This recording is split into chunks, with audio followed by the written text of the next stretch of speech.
ముందుగా నా దేవాది దేవుడికి కోట్లాది వందనాలు, ఎన్ని వందనాలు చెప్పినా తరుగు తీరదు. Praise the lord. అందరికీ వందనాలు. బాగున్నారా?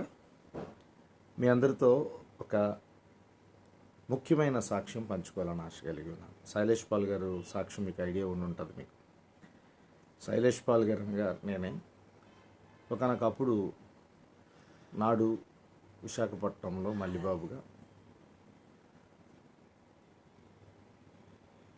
నేడు శైలేష్ పాల్గా దేవుడు ఎలా రక్షించుకున్నాడో నేను బహిరంగంగా సాక్ష్యం చెప్తూ ఉన్నాను. కానీ నా జీవితంలో సాక్ష్యం, దేవుడు నమ్ముకున్నాక ఒక సాక్ష్యం ఉంది. దేవుడు గొప్పవాడని, దేవుడు మన మాట వింటాడని, తన భక్తులు ఏదైనా అడిగితే చేస్తాడని నేను చాలా స్పష్టంగా నమ్ముతాను. అయితే ఈరోజు సాక్ష్యం చెప్పే ముందు, ఇది ఎంత పెద్ద వీడియో అయినా వినండి, పూర్తి నేను సాక్ష్యం పంచుకుంటాను. అంటే దేవుణ్ణి నమ్మేక నా జీవితంలో ఒకనొకప్పుడు నాడు మల్లిబాబుగా ఉండేటప్పుడు నాన్న కానీ అమ్మను కానీ అస్సలు పట్టించుకోలేదు. అన్నదమ్ముల విషయం కూడా ఎంత అయితే అంతే. వారిని ప్రేమించేవాడిని, కానీ కొన్ని సందర్భాల్లో తిరుగుబాటు స్వభావం చేసేవాడిని. అయితే లోకంలో ఉన్నాను అప్పుడు. అసలు ఆ నాన్న మాట కానీ అమ్మ మాట కానీ ఎప్పుడు వినలేదు. ఒక షాక్ న్యూస్ ఏంటంటే, నేను భయంకరంగా తాగి ఒక పనికి మాలిన స్త్రీ ఇంట్లో ఉండేటప్పుడు ఒక దుర్వార్త తెచ్చింది. ఏంటంటే, నాన్నగారు యాక్సిడెంట్లో చనిపోయారని. భయంకరంగా ఉండేవాడిని. నాన్న మాట వినలేదు. చాలా బాధపడ్డాను. నేను ఎప్పుడు బహిరంగ సాక్ష్యంలో నాన్నగారి కోసం చెప్తూ ఏడుస్తూ ఉంటాను. ఇప్పుడు ఆ నాన్నగారు రమ్మన్నా నాకు రారు. దేవుడిని నమ్మక ముందు చాలా ఏడిపించాను. కానీ ఈరోజు నాన్నను ప్రేమించాలని, నాన్నకి కూడా అన్నం పెట్టాలని, నాన్నకి కాలు పట్టాలని ఎన్నో ఆశలు ఉన్నాయి. కానీ రారు. అయితే అమ్మను కూడా చాలా దుఃఖపరిచాను, ఏడిపించాను. ఈరోజు స్పష్టంగా కొన్ని మాటలు నేను బైబిల్ గ్రంథంలో కొన్ని మాటలు చెప్పాక నేను సాక్ష్యం పంచుకుంటాను. దేవుణ్ణి నమ్మేక నేను ఒక విశ్వాసిగా నమ్మకముతో బ్రతుకుతూ నిరీక్షణ కలిగి ఉన్నాను. ఒక విశ్వాసిగా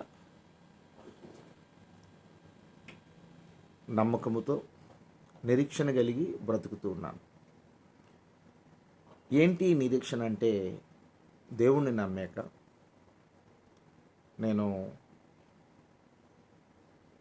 మానదేవుణ్ణి నమ్మానని,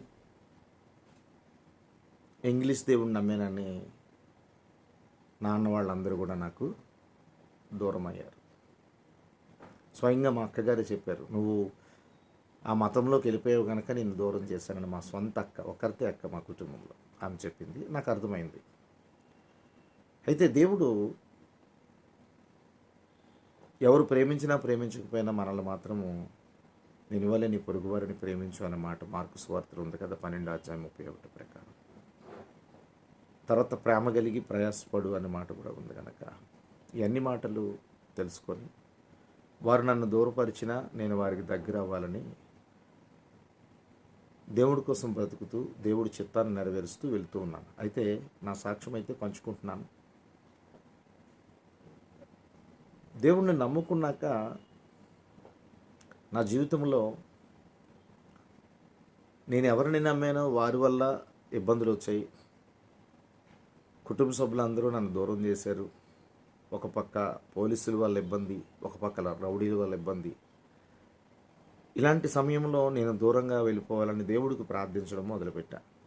అయితే కొన్ని మాటలు చెప్పిన తర్వాత మీతో మొట్టమొదటి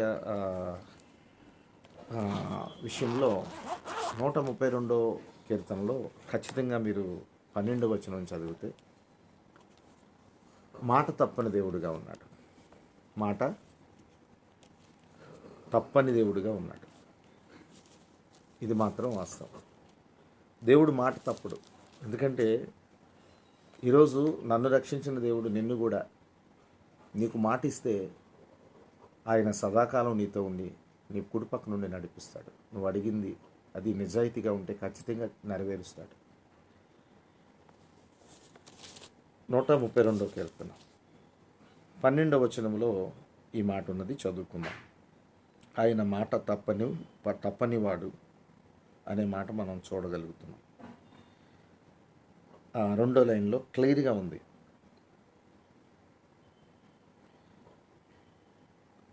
నూట 132 కీర్తనలో 12వ వచనంలో ఆ 12వ వచనం మొత్తం పూర్తిగా చదువుతున్నాను, వినండి. యెహోవా సత్య ప్రమాణము దావీదుతో చేసెను, ఆయన మాట తప్పనివాడు.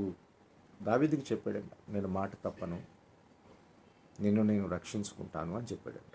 అలాగే దావీదుని రక్షించుకున్నాడు. కొన్ని మీతో 3-4 రిఫరెన్స్ చెప్పిన తర్వాత నేను సాక్ష్యంలోకి వెళ్తాను. అలాగే 146 కీర్తనలో కూడా ఒక మాట ఉన్నది. ఆ మాట మనం చూద్దాం. ఈ మాట చూద్దాం. 146 కీర్తన 6వ వచనం. ఆయన ఆకాశమును, భూమిని, సముద్రమును, దానిలో సర్వమును సృజించినవాడు. ఆయన ఎన్నడూను మాట తప్పనివాడు. ఇది వాస్తవం. అలాగే మత్తయి సువార్తలో ఒక మాట ఉంది. ఈ మాట కూడా చదివి నేను ముందుకి సాక్ష్యంలోకి వెళ్తాను. మత్తయి సువార్తలో 7:7 ఒక మాట ఉన్నది. 7వ అధ్యాయంలో 7వ వచనంలో ఒక మాట ఉంది. అడుగుడి మీకు ఇయ్యబడును. ఈ మాట మాత్రం తీసుకోగలుగుతున్నాను. అడుగుడి మీకు ఇయ్యబడును. ఒక విశ్వాసిగా బ్రతుకుతున్నప్పుడు ఈ బైబిల్ గ్రంథం ద్వారా దేవుడు మనతో మాట్లాడుతున్నాడు. ఆయన మాట తప్పనివాడు, ఆయన ఎన్నడూ మాట తప్పనివాడు. అడుగుడి మీకు ఇవ్వబడును. ఒక విశ్వాసిగా నేను దేవుణ్ణి అడిగేది ఏంటంటే, దేవుణ్ణి నేను నమ్మక ముందు నా జీవితం తలుచుకొని ఏడుస్తూ గడిపాను. అయితే దేవుణ్ణి నమ్మాక నేను విశాఖపట్నంలో ఉండే సమయంలో ఎవరు నన్ను పెద్ద పట్టించుకోలేదు, నా కుటుంబ సభ్యులు కానీ రక్త సంబంధికులు కానీ. అయితే కొన్ని కారణాల వల్ల నేను అన్ని రకాలుగా ఇబ్బందులు పొందిన తర్వాత నేను ఈ వైజాగ్ నుంచి ప్రకాశం జిల్లా వెళ్ళిపోయాను. అంటే వైజాగ్ నుంచి ఫస్ట్ కత్తిపూడి వెళ్ళాను, కత్తిపూడి నుంచి ఖమ్మం వెళ్ళాను, ఖమ్మం నుంచి ప్రకాశం జిల్లా వెళ్ళాను. అయితే దేవుడు నన్ను బహుబలంగా ఒక సాక్షిగా వాడుకోవడం మొదలుపెట్టాడు. ఆయన మాట తప్పనివాడు, అడుగుడి నీకు ఇవ్వబడును అన్నాడు. నేను అడిగాను, ప్రభువా నీ కొరకే బ్రతుకుతాను, నీ సాక్షిగా బ్రతుకుతాను అని చెప్తే నన్ను విడిచిపెట్టలేదు. దేవుడు వెన్న తట్టి నడిపిస్తూ తన సాక్షిగా నన్ను వాడుకోవడం మొదలుపెట్టాడు. 10 సంవత్సరాల దగ్గర నేను వెళ్ళిపోతే ఈరోజు ఈ సాక్ష్యం వినండి. నా కుటుంబ సభ్యులు బమ్మిడి సన్యాసరావు గారికి, బమ్మిడి విమలా గారికి పుట్టిన సంతానం యనమండుగురు. చిన్నప్పుడు ఒకడు చనిపోయాడు. 6 అన్నదమ్ములు, ఒక అక్క ఉన్నారు. ఈ నాపై ఉన్న 5 అన్నదమ్ములు, నేను 6వని, లాస్ట్ వాడిని, నేను 7వని. అంటే 6 అన్నదమ్ముల్లో 6వని, మొత్తం టోటల్లో 7వని. మొట్టమొదటిగా పెద్ద అన్నయ్య, తర్వాత రెండోవాడు, తర్వాత అక్క, తర్వాత ఇంకొక అన్నయ్య, తర్వాత ఇంకొక అన్నయ్య. మొత్తం 6 మగవాళ్ళు, ఒక స్త్రీ. ఈ 7గురిలో లాస్ట్ వన్ నేనే. అయితే నాపై ఉన్న అన్నదమ్ములు కానీ అక్క కానీ ఒక్క ఫోన్ కూడా, నువ్వు ఎలా ఉన్నావురా, బ్రతికున్నావా, ఎక్కడున్నావు, తింటున్నావా, ఎలా ఉన్నావు, బాగున్నావా, ఆరోగ్యంగా ఉన్నావా అని ఎవ్వరు అడగలేదు.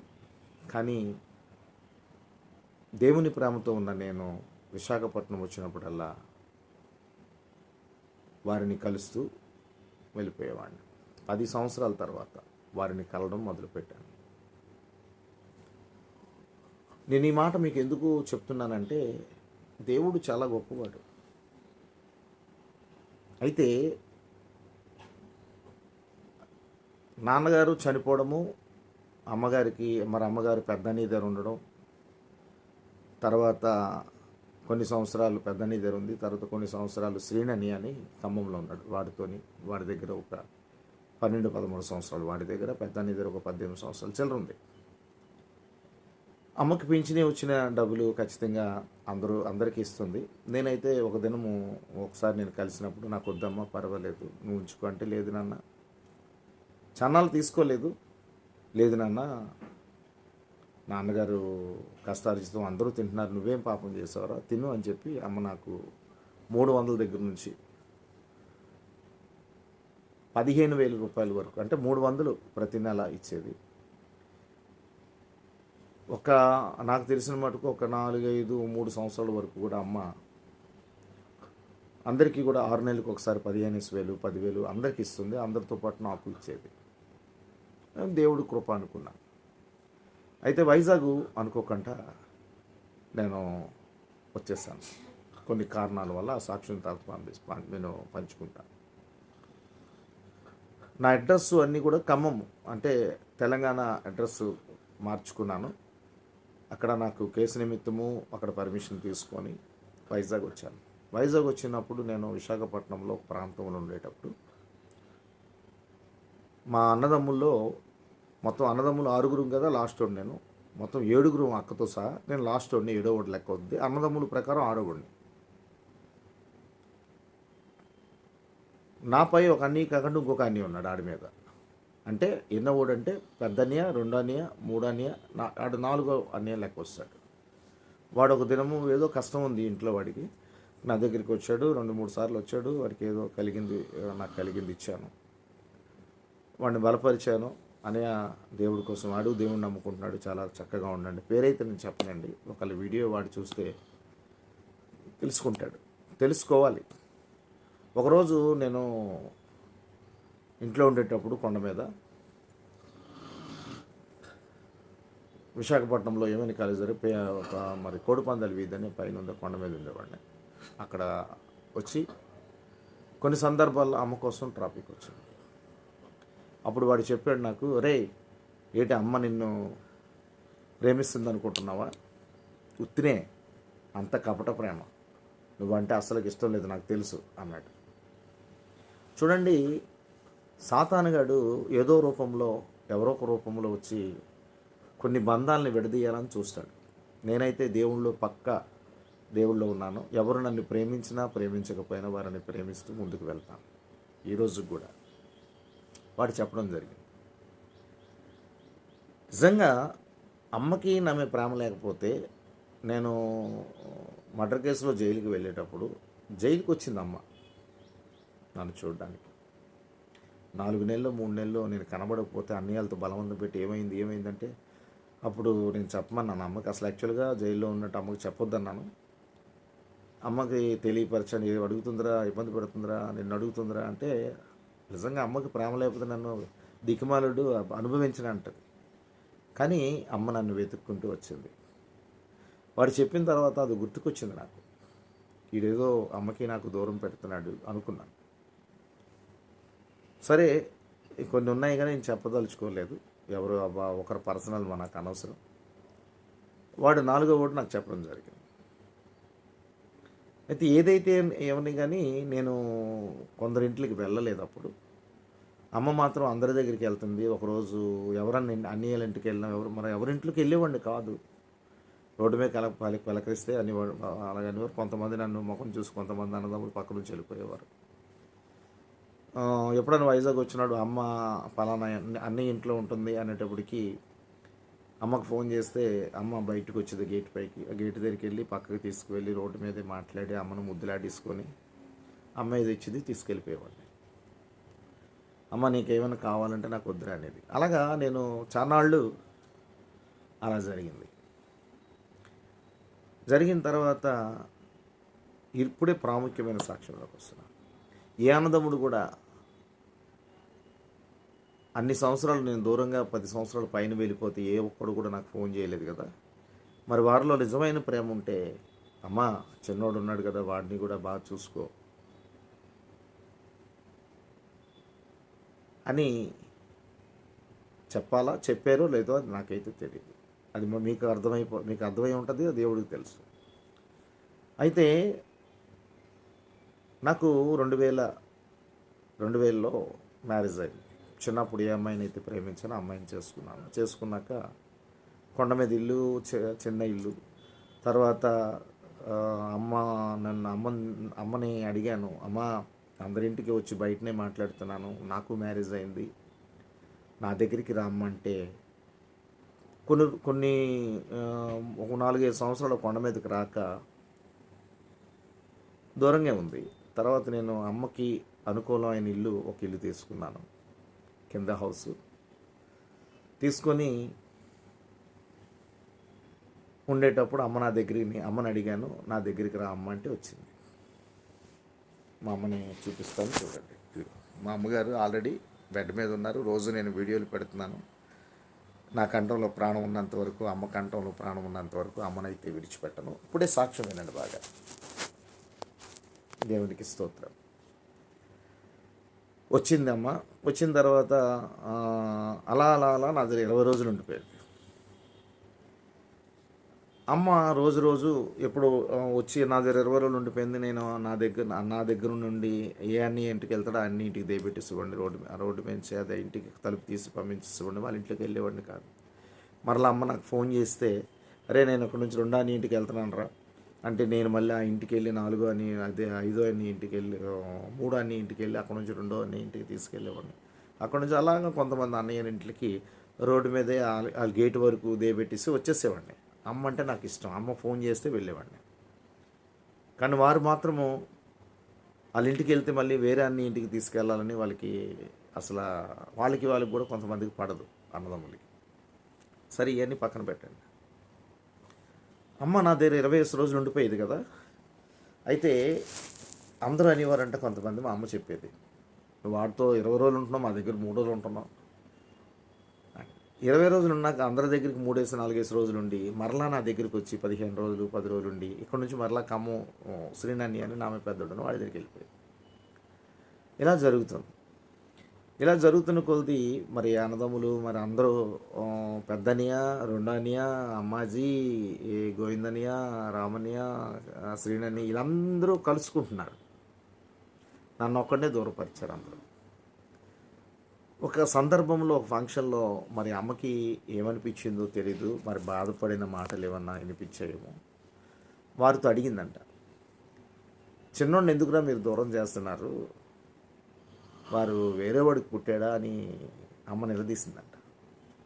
అందిస్తే కొంతమంది అక్కడ చిరాకు పడి వెళ్ళిపోయారంట. అమ్మ మాత్రం కొంచెం కేకలేసి, మీరు ఆయన దూరం చేస్తున్నారు, మీరు ఒక దినం నేను మీకు మొండి చేయిలు చూపించి నేను వాడి దగ్గరికి వెళ్ళిపోతాను అందంట. అయితే దీనికి ముందు ఒక సాక్ష్యం మీకు ఉంది. నేను దేవుడి దగ్గర మోకాళ్ళ ప్రార్థనలో ఏడ్చేవాడిని. ఎందుకు ఏడ్చేవాడిని అంటే, అమ్మ చూస్తే ఖమ్మంలో ఉంటుంది, శ్రీనని ఒక్కో టైంలో హైదరాబాదు 5 రోజులు 10 రోజులు లేదా వారం రోజులు లేదా 3 రోజులు వెళ్ళిపోతూ ఉంటాడు. వదిన చూస్తే ఉదయం డ్యూటీకి వెళ్ళి సాయంకాలం వస్తుంది. అక్కడ అత్తయ్యగారు ఉండేవారు. ఒక్కొక్క టైంలో అత్తయ్యగారు కూడా పెద్దపరవాన ఊరు వెళ్ళిపోయేవారు. అమ్మ ఒక్కడితే ఉండేది. అమ్మకి నాకు తెలిసిన మట్టుగా అక్కడ 2 సార్లు 3 సార్లు కళ్ళు ఆపరేషన్ అయింది, ఒకసారి 2 సార్లు బాత్రూంలో పడిపోయారు. ఇవన్నీ జ్ఞాపకం చేసుకొని నేను దేవుడి దగ్గర ఏమి ఏడ్చానంటే, ప్రభువా అమ్మ ఇన్నాళ్ళకి నా దగ్గరికి వస్తుంది, వచ్చి ఉంటుంది నా దగ్గర, ఒక పెద్దని దగ్గర ఉంటుంది, పెద్దని దగ్గర ఉంది కొన్ని సంవత్సరాలు, శ్రీనని దగ్గర కొన్ని సంవత్సరాలు ఉంది. నీ చిత్తమైతే నేను మంచోడిని, అమ్మను బాగా చూసుకోగలుగుతాను అనుకుంటే నా తల్లిని నా దగ్గరికి తీసుకొచ్చి లాస్ట్ గడియల్లో నా తల్లి నా దగ్గరే ఉండాలని ఏడ్చేవాడిని.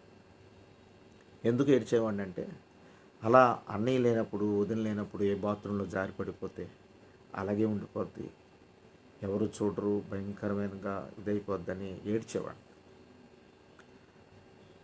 నేను నా దగ్గరికి వచ్చినప్పుడు అమ్మని దివానకట్ట మీద పడుకుంటే దివానకట్ట పక్కనే నేను పడుకునేవాడిని. అమ్మని ఒక పాస్కైనా కూడా లెగిస్తే నన్ను దాటి వెళ్ళాలి అమ్మని ఎన్నిసార్లు లేచిన అమ్మ 5-6 సార్లు లేచేది. 5-6 సార్లు కూడా మెలకువగా ఉండి నిద్రపోయేవాడిని కదా అమ్మ ఉండేటప్పుడు.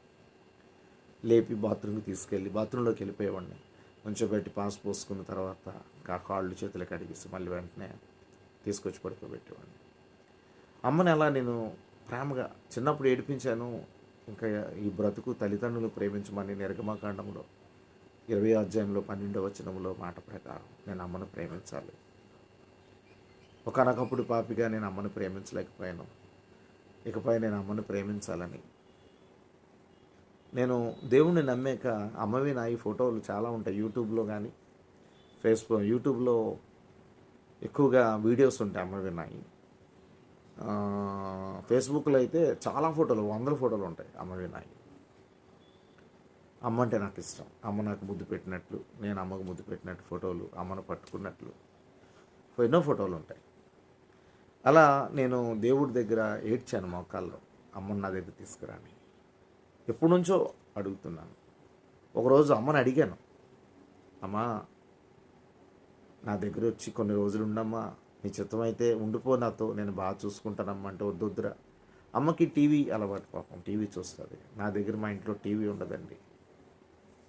ఎందుకంటే నేను లోకం నుంచి బయటకు వచ్చాను కనుక నేను లేనప్పుడు ఎవరన్నా మా ఇంట్లో ఎవరన్నా ఏదన్నా చెడు చూసేస్తారేమో అని భయము. అందుకు టీవీ ఉండదు. అమ్మకు చూస్తే టీవీ అలవాటు. టీవీ లేదు అందుకనేమో నా దగ్గర ఉండటం లేదు అనుకునేవాడిని. ఏదైనా దేవుడి దగ్గర ఏడ్చేవాడిని. అమ్మ నా దగ్గరికి రావాలి, అమ్మ నా దగ్గరికి రావాలి అని. అయితే నా ప్రార్థన విన్నాడు. అందుకనే ఆయన మాట తప్పనివాడు. అడుగుడి నీకు ఇయ్యబడును అనే మత్తయి 7 ప్రకారం, 132 కీర్తన ప్రకారం, 146 కీర్తన ప్రకారం ఆయన మాట తప్పనివాడు. ఆయన ఎన్నడూ మాట తప్పడు. నువ్వు అడిగితే నెరవేర్చే దేవుడు. మోకాళ్ళ ప్రార్థనలో ఏడ్చినారు గడియలు ఎన్నో రోజులు, నాన్న కోసం అమ్మ కోసం ఎన్నో రోజులు. నా తల్లి నా దగ్గరికి రావాలని ఆశ, నా చివరి గడియల్లో అమ్మని బాగా చూసుకోవాలని ఆశ. అలా అమ్మ వారితో గొడవ చేసుకొని, ఆ గొడవ అంటే అందరినీ నిలదీసి, నేను చిన్నోడి దగ్గరికి వెళ్తాను రా ఒక దినము, మీకు మొండు చేయిలు చూపించి నేను వాడి దగ్గరికి వెళ్ళిపోతాను అందంట. అన్న నెలలే. ఆ గొడవ సంగతి నాకు తెలీదు. ఈలోపు అమ్మ 4వ అన్నయ్య ఇంట్లో, అంటే 3వ అన్నయ్య ఇంట్లో పడిపోవడము, అక్కడ నుంచి నేను తీసుకురావడము. తర్వాత అమ్మకి సీరియస్ అయితే హాస్పిటల్లో జాయిన్ చేసి అన్నదమ్ములు అందరం కలిసి అక్కడ మాట్లాడడము జరిగింది. అయితే సడన్గా నాకు ఫోన్ చేసి, నువ్వు ఇంకో 3 సాక్ష్యాలు ఉన్నాయి, ఇంకా నువ్వు తప్ప ఇంకెవరు చూడలేరురా అని చెప్పి నాకు అమ్మని అక్కింటికాడ 2వ అన్నయ్య చెప్పడం జరిగింది. అక్కడ నుంచి అమ్మని మోసుకొని, అమ్మకి అప్పటికి కాలు చేయ వీక్ అయింది, నడిచే ఓపిక లేదు. అమ్మకి బ్రెయిన్లో బ్లడ్ స్టక్ అయిపోయిందని ఆయుష్ హాస్పిటల్లో, విశాఖపట్నంలో 2 పెద్ద హాస్పిటల్లో చూపించాం.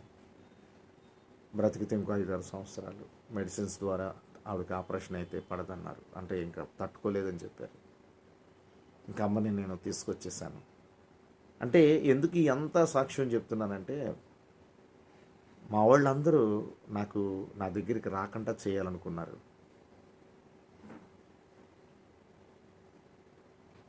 రెండో అన్నయ్య ఉన్నాడు, పర్వాలేదు. ప్రతి ఒక్కరు కూడా నాతో స్నేహం చేయలేదు, నన్ను ప్రేమించలేదు. ఆ రెండో అన్నయ్య కూడా కొన్ని సంవత్సరాలు నాతో మాట్లాడలేదు. అమ్మకు బాగాలేని తర్వాత మేమిద్దరం కలిసాం. నా మనసు ఏంటో వాడు చూస్తున్నాడు అన్నయ్య, నేనేంటో అన్నయ్య చూస్తున్నాడు. అమ్మని నా దగ్గరికి తీసుకొచ్చినందుకు ఆ దేవుడు కోట్లాది వందనాలు. ఎందుకంటే నా ప్రార్థన దేవుడు విన్నాడు. అమ్మ నోటి ద్వారా వారికి చెప్పింది, మొండి చేయిలు మీకు చూపించి నేను వాడి దగ్గరికి వెళ్ళిపోతాను అని అమ్మ అంది. ఈ సాక్ష్యము దేవుడు గొప్పగా దీవించాలి. ఎందుకంటే నా తల్లి నా దగ్గరికి రావాలి, లాస్ట్ గడియల్లో నాతో నేనే మా అమ్మను బాగా చూసుకోవాలి అనుకున్నాను. నా ప్రార్థన విని నా దగ్గరికి తీసుకొచ్చాడు. అమ్మ ద్వారా వాళ్ళందరినీ నిలదీసి, చిన్నోడు చాలా మంచోడురా, ఆడు బలిబాబుగా ఉండేటప్పుడు ఎలా ఉన్నాడో అందరికీ తెలుసు. ఈరోజు దేవుణ్ణి నమ్ముకొని చాలా మంచిగా ఉన్నాడు, వాడిని మీరు తప్పుగా అనుకుంటున్నారు మీరు అని వారు నిలదీసి మాట్లాడడం జరిగిందని కూడా విన్నాను. కానీ ఈరోజు దేవుడు నా తల్లిని నా దగ్గరికి, నా తల్లి ఆశగల ప్రాణాన్ని నా తల్లికి తృప్తిపరిచి నా దగ్గరికి తీసుకొచ్చాడు. నేను ఆశగల ప్రాణాన్ని నాకు తృప్తిపరిచి నా దగ్గరికి తీసుకొచ్చాడు. ఈరోజు మీ అందరికీ బైబిల్ గ్రంథంలో అది కూడా ఉంది. కీర్తనలు మరి 7వ అధ్యాయము 107వ అధ్యాయము 107వ అధ్యాయము 107వ అధ్యాయంలో 9వ వచనంలో చదువుతున్నాను. కీర్తనలు 107వ అధ్యాయము 9వ వచనం. ఏలయనగా ఆశగలి ప్రాణాన్ని ఆయన తృప్తిపరిచి ఉన్నాడు. ఆకలిగొని వారికి ప్రాణమును మేలుతో నింపి ఉన్నాడు. ఆశగలి ప్రాణాన్ని తృప్తిపరిచేవాడు, ఆకలిగా ఉన్న వారికి మేలుతో నింపేవాడుగా దేవుడు ఉన్నాడని. ఈరోజు మా అమ్మగారికి అస్సలు బాగలేదు. కాళ్ళు చిన్న పక్షవాతం వచ్చింది, బ్రెయిన్లో బ్లడ్ స్టక్ అయింది. చిన్న పిల్లలాగే ఈరోజు నేను చూసుకుంటున్నాను. ఈ సేవ చేసే భాగ్యం నాకు దేవుడు ఇచ్చినందుకు, నా ప్రార్థన విన్నందుకు ఎన్ని కోట్ల వందనాలు చెప్పినా తనకు తీరదు. నాకు ఆస్తిపాస్తులు కాదు గొప్పతనం, ముందు దేవుడిచ్చిన ప్రేమ, నా తల్లిని నేను చూసుకున్నానా లేదా అన్నది కావాలి. నా తల్లిగారి కోసం ప్రార్థన చేయండి అందరూ. నా తల్లి కనిపిస్తుంది కదా, నా తల్లి తండ్రి సాక్ష్యము, నా సాక్ష్యము మరొకసారి నేను పంచుకుంటాను. వారి కడుపుని ఎలా పెట్టాడు దేవుడు, వారికి అమ్మకి ఈరోజు ఈ సేవ చేస్తున్నానంటే ఎందుకు జరుగుతుంది ఆ సేవ అన్నది కూడా నెక్స్ట్ వీడియోలో, అంటే దేవుడి చిత్తమైతే ఆ సాక్ష్యం కూడా నేను పెడతాను. మరి ఈ సాక్ష్యాన్ని దేవుడు దీవించునుగాక. నా ప్రార్థన విన్నాడు, నా ఆశగలి ప్రాణాన్ని తృప్తిపరిచాడు. నా తల్లి మొరపెట్టింది, నా తల్లి ఆశగలి ప్రాణాన్ని తృప్తిపరిచాడు. నా తల్లిని నన్ను ఎవరు, నా అన్నదమ్ములు కాదు ఎవరు వేరు చేయలేరు, వేరు చేయరు కూడా. ఎందుకంటే దేవుడు ప్రణాళికలో ఉంది నా తల్లి, దేవుడు ప్రణాళికలో నేనున్నాను. నా తల్లిని చివరి గడియల్లో నేను చూడాలని దేవుడు చిత్తం ఉంది కనుక నా తల్లిని నా దగ్గరికి తీసుకొచ్చాడు. Praise the lord. God bless you all. ప్రార్థన చేయండి మా కోసం, మా కుటుంబం కోసం.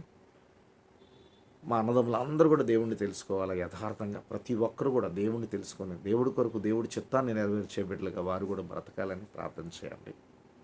వారు నన్ను ప్రేమించినా ప్రేమించకపోయినా నేనైతే ప్రతిరోజు ప్రార్థిస్తున్నాను వారందరూ మారాలని. నేను కూడా ప్రేమిస్తున్నాను వారిని. God bless you all. Praise the lord. ఈ వీడియో మా అన్నదమ్ములు కానీ చూస్తే దేవుణ్ణి తెలుసుకోండి బ్రదర్స్. అలాగే అమ్మజక్క సిస్టర్, నీవు కూడా దేవుణ్ణి తెలుసుకో. మీరందరూ ధన్యులవ్వండి. ఒక సేవకుడిగా, మీ తమ్ముడిగా ఈ మాటలు మీతో చెప్తున్నాను. ఈ సాక్ష్యము ఒకవేళ మీకు ఏమన్నా బాధ అనిపిస్తే నన్ను క్షమించండి. ఉన్నది ఉన్నట్లే నేను మాట్లాడాను. ఇది ఒక సాక్ష్యం కనుక ప్రపంచానికి దేవుడు మాట వినిపించాను. ఆయన మాట తప్పడు. నేను అడిగాను, నా తల్లిని నా దగ్గరికి తీసుకొచ్చాడు. నా తల్లి మీపై కేకలు వేసి నేను నా చిన్న కొడుకు దగ్గరికి వెళ్ళిపోతానని చెప్పింది. అమ్మ ఆశగల ప్రాణాన్ని తృప్తిపరిచాడు కనుక ఈ సాక్ష్యము ప్రపంచానికి దేవుడు మాట తప్పని దేవుడు, అడిగితే నెరవేరుస్తాడు అని చెప్పడానికే ఈ సాక్ష్యం అక్క. అన్నదమ్ములారా, మీరు అందరూ కూడా తెలుసుకోండి. ఈ వీడియో చూస్తున్న బ్రదర్ సిస్టర్స్ ఎవరైనా పెద్దవాళ్ళు ఎవరైనా వీడియో చూస్తుంటే మీరు ఏదైనా అడిగితే ఖచ్చితంగా నెరవేరుస్తాడు. మీరు యథార్థంగా ఉంటే ఖచ్చితంగా మీ ఆశగల ప్రాణాన్ని తృప్తిపరుస్తాడు. అడుగుడి మీకు ఇవ్వబడుతుంది. ఈ సాక్ష్యం దేవుడు దీవించును గాక. God bless you all. Praise the lord.